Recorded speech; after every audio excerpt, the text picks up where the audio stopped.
అసలు what is SSR curse? Why directors are failing after SSR films? ఈ curse రియలా మిత్తా? Let's see in this video.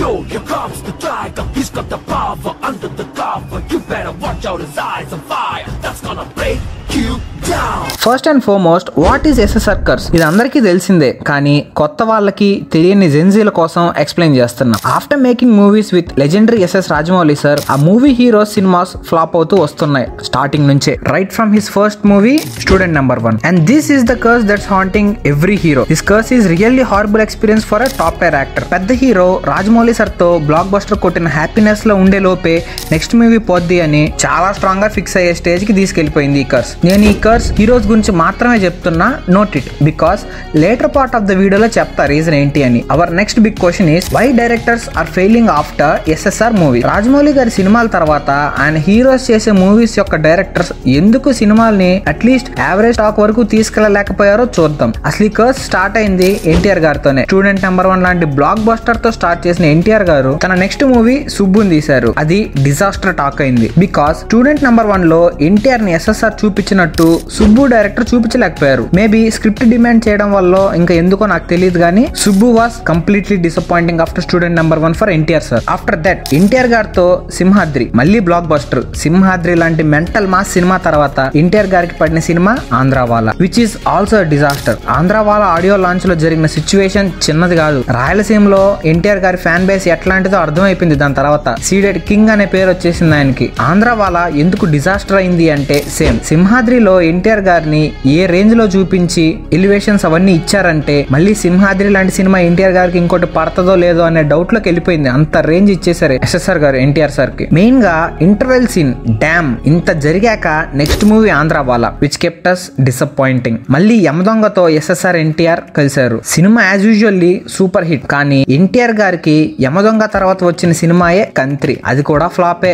After ages మొన్న వచ్చిన RRR followed by Devara. Koratala Shiva sir కాబట్టి ఎలాగో మేనేజ్ చేశారు, కానీ లేకపోతే కష్టం అయిండేది. ఇప్పుడు ఈ కర్స్ ఓన్లీ ఎన్టీఆర్ గారికి ఒక్కటే అనట్లేదు నేను. ఎందుకు మిగతా హీరోస్ ని వదిలేశానంటే ఇంకొక పాయింట్ ఉంది దానికోసం. యూజువల్లీ రాజమౌళి గారు తన ప్రతి మూవీకి చాలా టైం తీసుకుంటారు. తన విజన్ కి మ్యాచ్ అయ్యే షార్ట్ కెమెరాలో రికార్డ్ అయితే కానీ ఒప్పుకోరు. Because conviction of SSR is densely strong. అలాని మిగతా డైరెక్టర్స్ కి లేదు అని కాదు. షార్ట్ స్పాన్ లోనే ఇండస్ట్రీ హిట్లు కొట్టగలిగే పూరి సార్ కూడా ఉన్నారు. But what makes SSR different from other directors is screen play and is vision. తన మూవీస్ లో స్క్రీన్ ప్లే ఎంత పర్ఫెక్ట్ గా ఉంటదంటే ఈ షార్ట్ లాగ్ అనిపించింది, ఆ సీన్ సినిమాలో బొక్క అని అనిపించిందని ఎవరు అనరు. బికాస్ తన మూవీస్ కి స్టోరీ ఇచ్చేది ఎస్ఎస్ఆర్ గారి ఫాదర్ విజేంద్ర ప్రసాద్ గారు. సేమ్ ఫ్యామిలీ అయి ఉండడం వల్ల ఆ డిస్కషన్ చేసే విధానమే మారిపోతుంది. Coming to other part of the vision of SSR, తన ప్రతి సినిమాకి టార్గెట్ ఆడియన్స్ ని కరెక్ట్ గా సెట్ చేసుకుంటారు. లైక్ సింహాద్రి లాంటి మూవీకి మాస్ జోనర్ ఉంటది కాబట్టి మాస్ ఆడియన్స్ కి ఏం కావాలో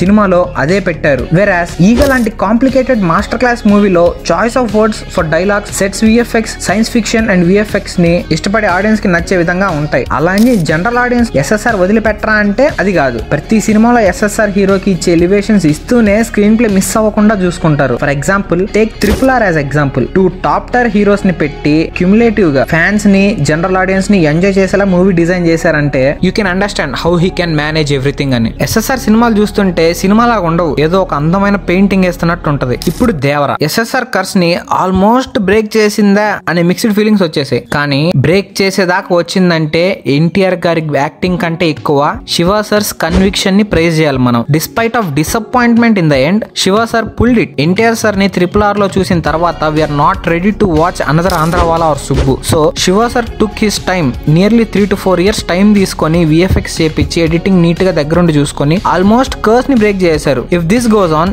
there will be no doubt that this curse is no more. ఇప్పుడు ఎన్టీఆర్ గారిని పక్కన పెట్టేసి మిగతా ఎస్ఎస్ఆర్ మూవీస్ గురించి చూస్తే తన కెరీర్ బెస్ట్ అయిన విక్రమార్కుడు ఇచ్చిన తర్వాత రవణకి నెక్స్ట్ మూవీ ఏంటి? ఖతర్నాక్ ఫ్లాప్ అయిపోయింది. రాజమౌళి డైరెక్షన్ ని డామినేట్ చేసిన హీరో, ఏకైక హీరోగా పేరు తెచ్చుకున్న రవణ, కానీ తన నెక్స్ట్ మూవీతోనే డిసప్పాయింట్మెంట్ వచ్చింది. కమెడియన్ గా ఉన్న సునీల్ గారితో సూపర్ హిట్ కొట్టిన ఎస్ఎస్ఆర్ సునీల్ గారిని ఆల్మోస్ట్ మంచి హీరోని చేశారు. సింగిల్ మూవీతో సునీల్ గారు రేంజ్ పెంచేశారు. తర్వాత వచ్చిన సునీల్ గారి మూవీస్ ఆల్మోస్ట్ అన్ని డిజాస్టర్ అయ్యాయి. ఆల్ టైమ్ ఇండస్ట్రీ హిట్ అయిన బాహుబలి 1 and 2 తర్వాత తర్వాత ప్రభాస్ సార్ కి వచ్చిన మూవీ సాహో. కలెక్షన్స్ వైజ్ సినిమా బానే రాబట్టింది కానీ word of mouth played key role. అది చాలా డిజాస్టర్ టాక్ వచ్చింది సాహోకి. అండ్ ఆ బ్లేమ్ అంతా తీసుకునింది డైరెక్టర్ సుజీత్. పర్సనలీ సాహో నాకు చాలా బాగా నచ్చింది, బట్ మిగతా జనరల్ ఆడియన్స్ కి నచ్చలేదు. So it is what it is. RRR తర్వాత రామ్ చరణ్ గారికి ఆచార్య వచ్చింది. అది డైరెక్ట్ చేసింది కూడా కొరటాల శివ గారే. బట్ ఆచార్యలో లేనిది దేవరాలో ఉన్నది ఒకటే, పేషెన్స్. శివ సార్ పేషెన్స్ కి తన కన్విక్షన్ తోడవడంతో దేవరాకి మంచి అవుట్పుట్ వచ్చింది. ఇప్పుడు మనం